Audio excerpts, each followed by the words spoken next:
Integrity crew. On April 15, 1970, during the Apollo 13 mission, 3 explorers set the record for the farthest distance humans have ever traveled from our home planet. At that time, over 55 years ago, Lovell, Swigert, and Hayes flew 248,655 statute miles away from Earth.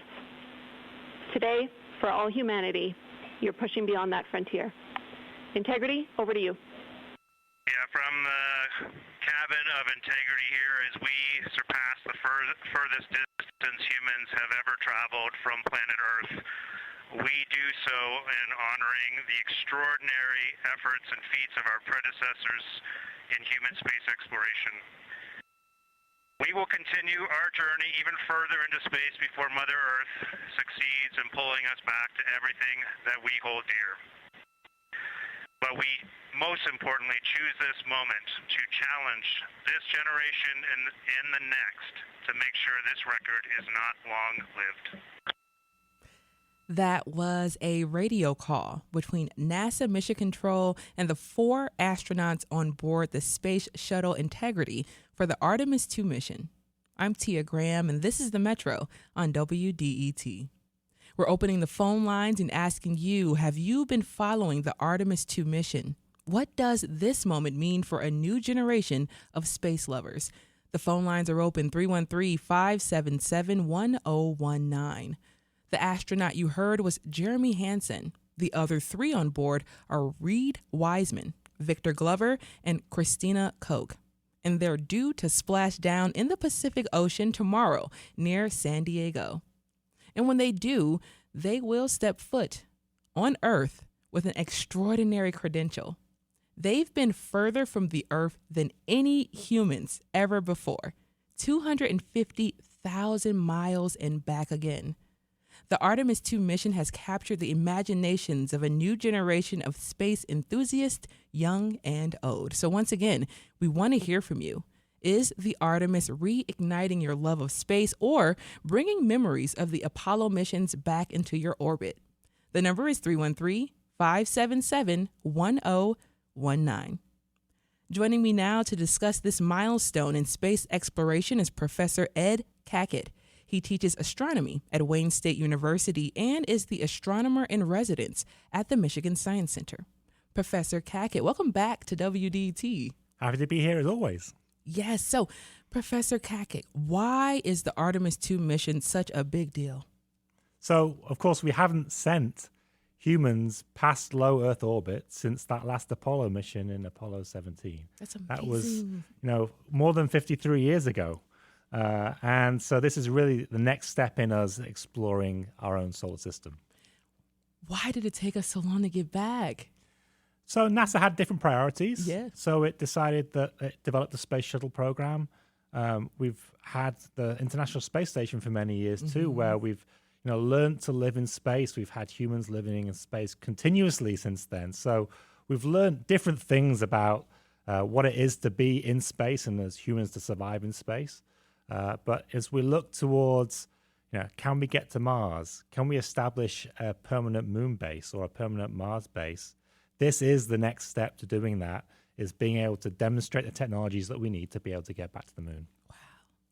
And we haven't sent humans around the moon, once again, since the Apollo 17 mission. How does Artemis II build on that legacy? Yes, so of course, the Apollo missions in late 60s, early 70s were really, of course, groundbreaking, right? So, we got the first humans onto the surface of the moon, walking on the moon. We haven't done it since then. So, it's building on all the knowledge that we've had since then.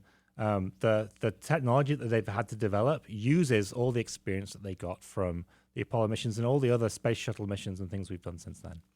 And what are the key scientific or technical objectives of Artemis II, even though it's primarily a test crew? You know what I mean? So what are we doing up there? Yeah, so exactly. It's primarily a technological demonstration that the Orion capsule itself works the way that we want it to work, that it's safe, that it can sustain life, that the rocket that they've developed, the SLS, is working well to launch things into space. So primarily that's what it's doing. But also we've got there are some scientific goals of this mission. And the astronauts actually received some geology training. So they actually did some field trips to the southwest, up to Iceland, and also to try and learn about the rocks and things that they can see on the moon's surface. And so we had human eyes on the moon's surface for the first time in 50 years.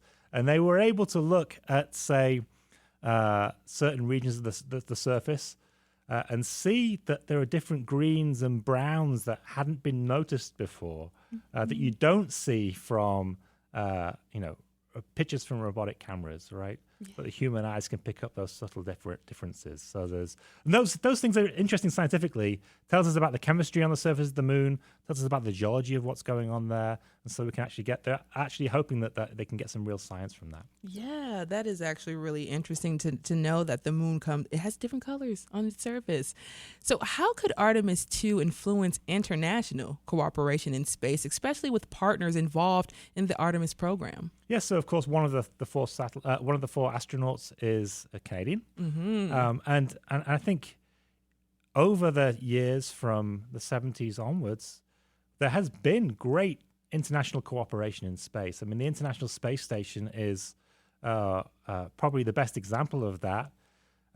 We have Russians, Americans, Canadians, Europeans working up there continuously for decades, despite all the mess that's going on the ground, right?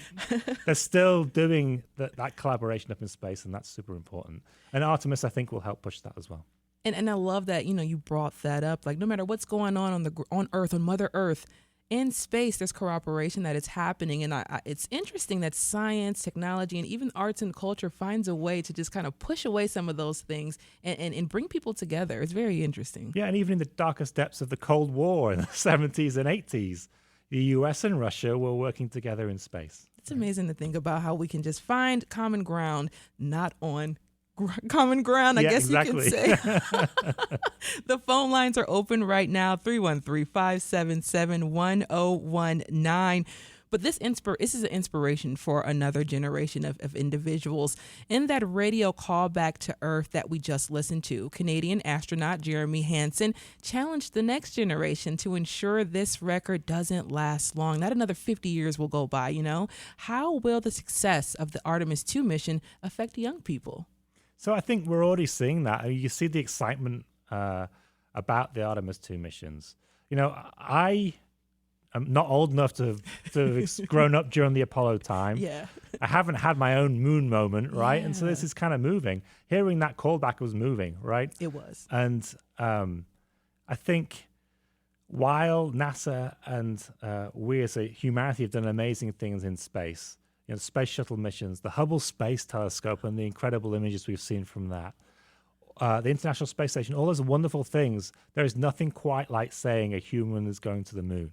Right, and we've left the orbit around Earth, and I think that's really quite moving. I think that kids are watching the live stream in school.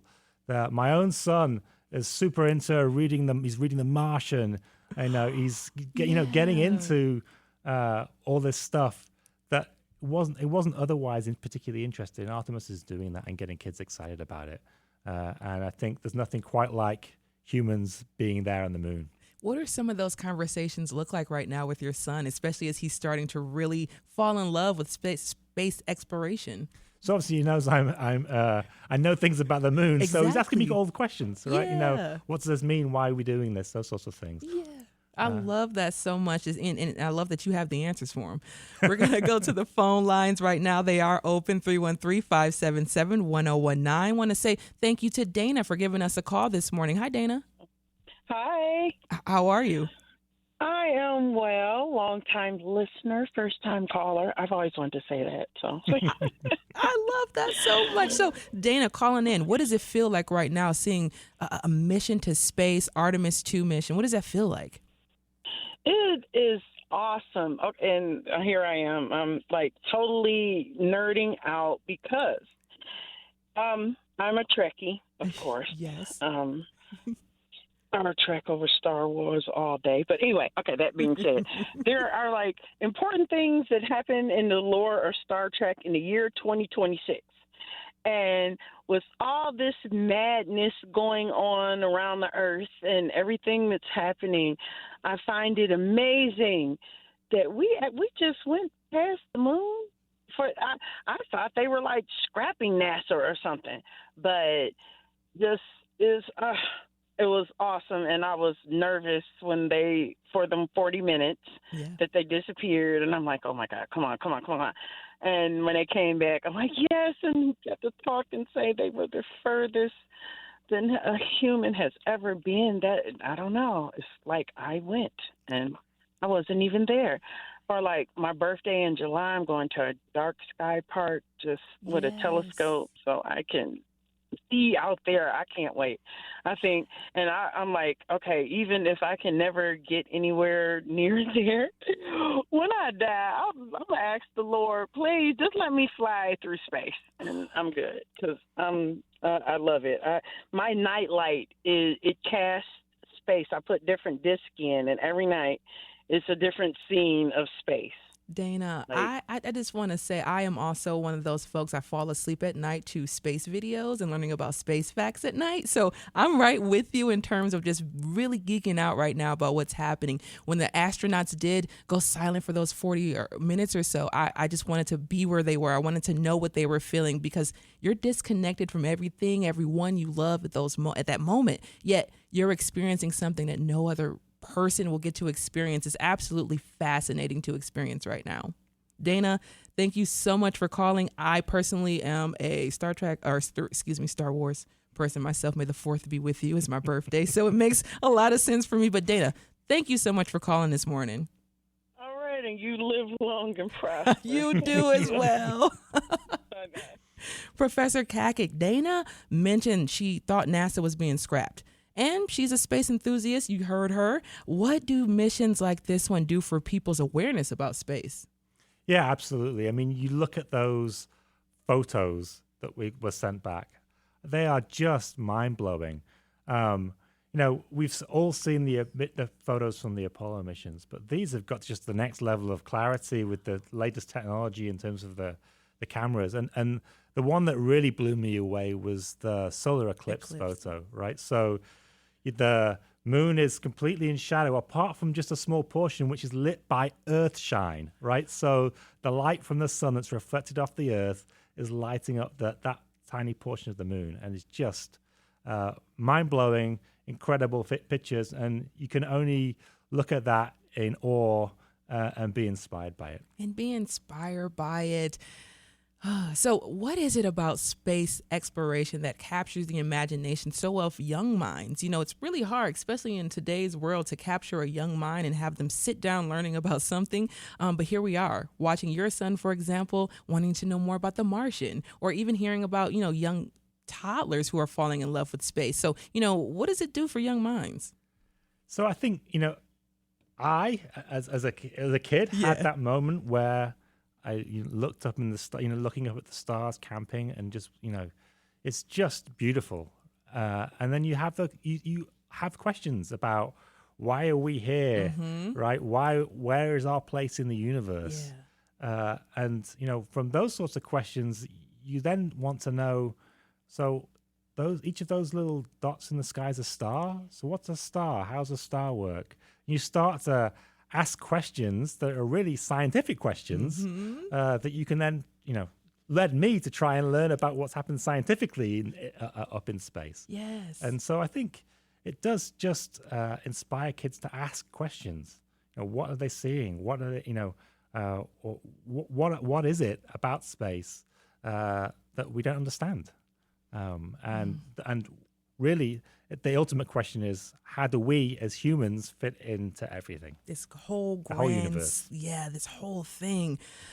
Oh, man, I'm Tia Graham. You're listening to The Metro on WDET. My guest is Ed Koch, professor of astronomy at Wayne State University and the Michigan Science Center's astronomer in residence. We're talking about NASA's Artemis II mission to orbit the moon. The 4 astronauts on board the shuttle they've dubbed Integrity are due to splash down in the Pacific Ocean. That's tomorrow, somewhere around around San Diego, and they will have been further from the Earth than any other human has ever been from the Earth. That's amazing to just keep saying. But let's take a break, and we will be right back. Those phone lines are open, 313-577-1019. We will return with Professor Cackett.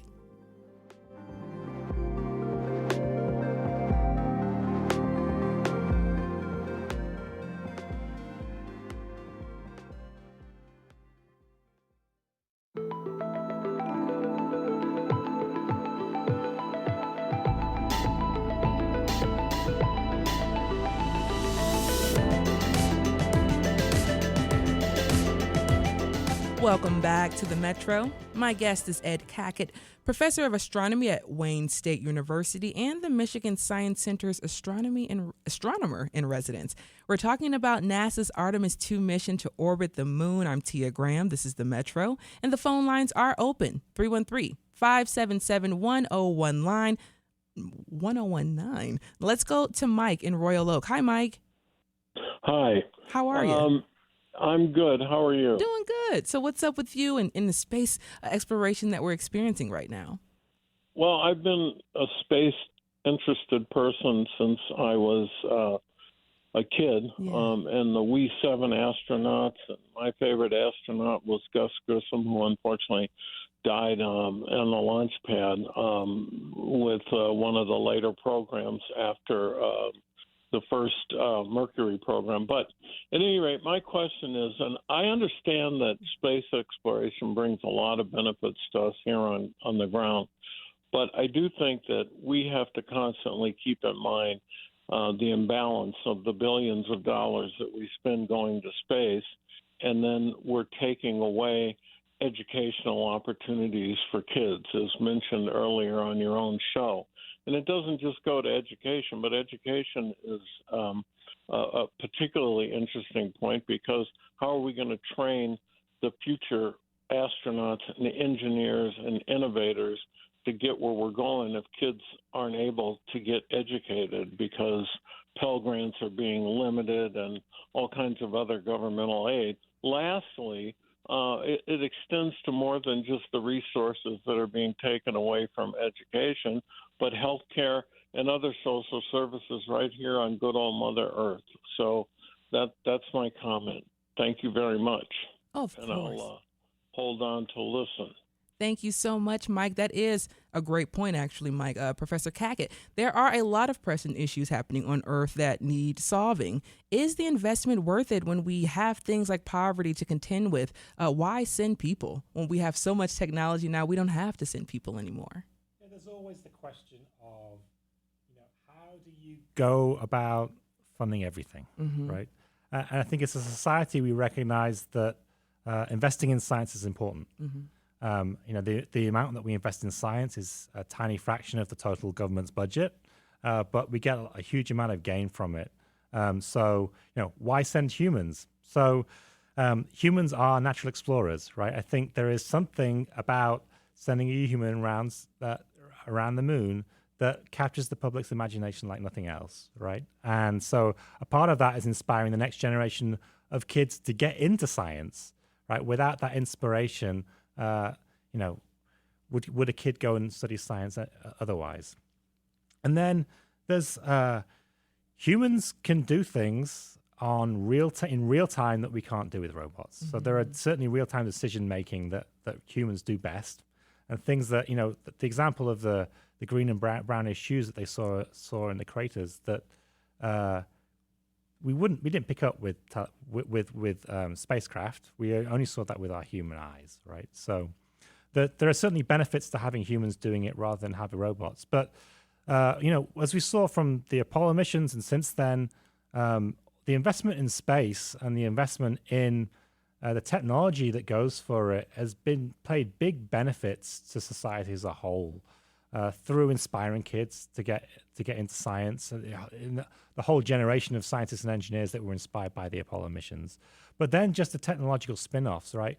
Doing stuff in space is really hard and has continuously required NASA and other agencies across the world to develop new technologies to deal with that. Things that have come from that we use every day. memory foam, right? So everyone who's sleeping nice and comfortably on their memory foam mattress can thank NASA for having developed that technology. Things like scratch-resistant lenses, detectors that are commonly used in our cell phones, they're called CMOS detectors, their development was pushed forward by the need to be able to miniaturize things to use in space. Satellite communications, right? Satellite communications were hugely pushed forward through the space race. LEDs, so the little lights that we have in that now are in our light bulbs, right? Again, the development of those were super important for space. We grow plants up on the space station using LEDs, for instance. So there are so many different technologies that you would never even imagine have been developed or pushed forward because of the need of what we're doing in space. Wow. I'm just like at a loss for words. Wow. Especially like the scratch resistant lenses. I didn't know that, but I think that did help explain a little bit. But my follow up to that is, even though we do have so many things happening, would you say that in order to appease some folks, we should stop some of the space exploration in order to fix what's happening on Earth? My own argument, without trying to be political, is there's a huge amount of money being spent on wars right now. Mm-hmm. Why are we not spending that money on poverty and all those sorts of things? We certainly push humanity forward better by putting money into science and other social support across the country. Now, you've mentioned the human element. We were talking about the human element right now. Having astronauts actually present and take photos from that shuttle, especially when we talk about the dark side of the moon.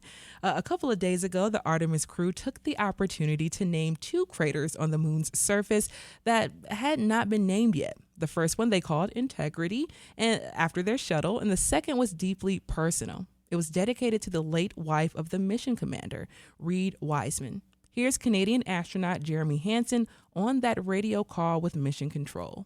A number of years ago, we started this journey in our close-knit astronaut family, and we lost a loved one. And there's a feature in a really neat place on the moon, and it is on the near side, far side boundary.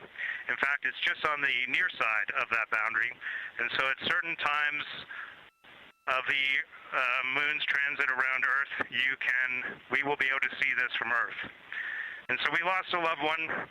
Her name was Carol, the spouse of Reid, the mother of Katie and Ellie.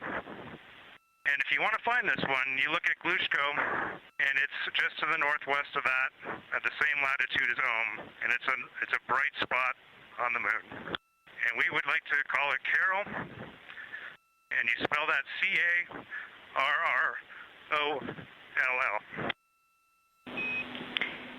Integrity and Carroll Crater. Loud and clear. Thank you. Now, got me choked up a little bit. Carol Wiseman was the wife of Mission Commander Reid Wiseman. She died of cancer at the age of 46. And it's just a special emotional moment because you can hear it in Jeremy Hansen's voice. And now, whenever I hear that name, Carol spelled with 2 R's and 2 L's, I'm going to remember that as well. Is that something science does even in smaller, less extraordinary moments? Yes, so we do have processes for naming things. And often in astronomy, we give things boring telephone number names. Exactly. But we love the opportunity to give meaningful names to things. And the International Astronomical Union has a way of doing this. And they will be sent these names, and I'm sure they will approve it. Yeah. I mean, once again, just thinking about that and how special that is, especially if they have children, their children will be able to look up and for generations look up and see that crater and think of that loved one. But the Artemis II mission is just the beginning. The next step is landing on the moon again with the goal of humans going to Mars eventually, hopefully in our lifetime. But something that has only been written about in science fiction, do you think we can really get there? Can we take humans to Mars? Yeah, absolutely. So I think, we're really setting the path to doing that. So the next step is actually the Artemis III mission, of course. That's happening next year. And the plan for that is to test the rendezvous docking capabilities. So, there's obviously the Orion spacecraft, but then you have to send down the lander to the moon's surface. And the key part of that is to be able to rendezvous when they get back together again. So there is 2 commercial companies, Blue Origin and SpaceX, that have developed landers. And the Artemis II mission will be testing either docking with one or with both of them and see how they work. So that's the next step. Then Artemis 4 is going to be early 2028. That's the current plan. And that's going to be the first one to land on the moon, this century. All right. And then again, later that year, late 2028, they're going to send another mission. That'll be Artemis 5, and that will be starting to do the beginnings of the moon base. And they're talking about a moon mission every year after that.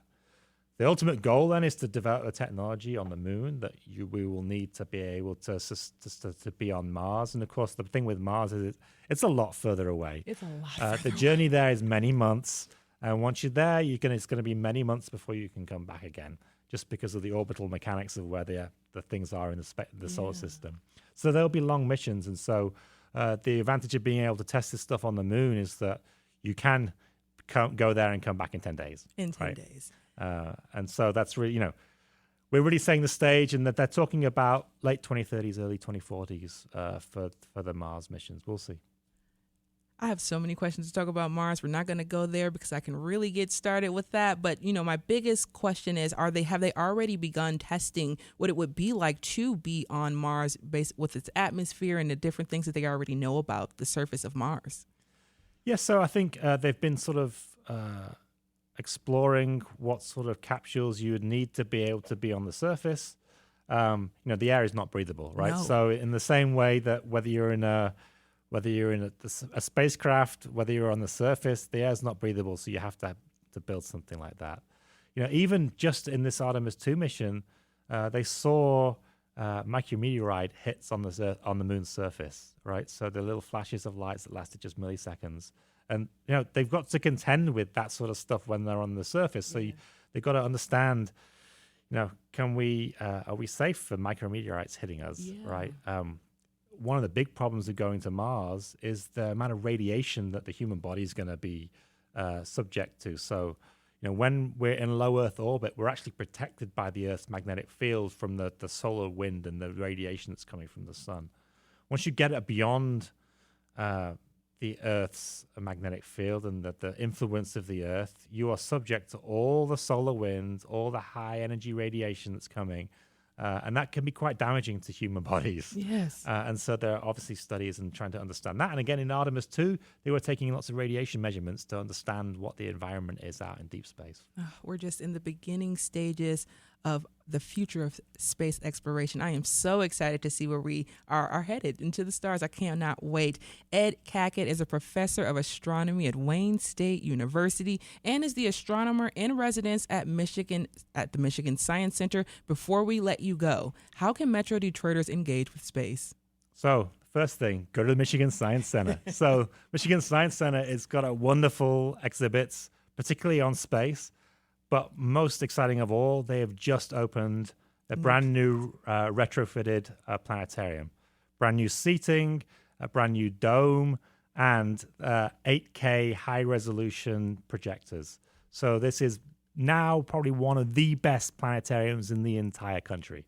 So in our backyard. Right in our backyard. Go there, experience the planetarium shows. I worked with the wonderful team at the Michigan Science Center in helping to develop some of the shows that they've got there. Go see it. We also have a planetarium at Wayne State. We do free shows every Friday night.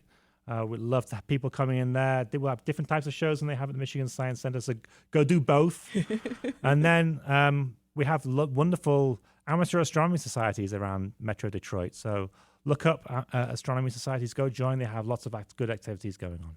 That's amazing to hear. And for those out there like Dana, who is a nerd, as she likes to say, nerding out about space, go join a group, Dana, and you can continue to explore space with other like-minded individuals. Once again, Ed Cackett is a professor of astronomy at Wayne State University and is the astronomer in residence at the Michigan Science Center. As always, a pleasure speaking with you about space. Great to be here. Fun times. Thanks.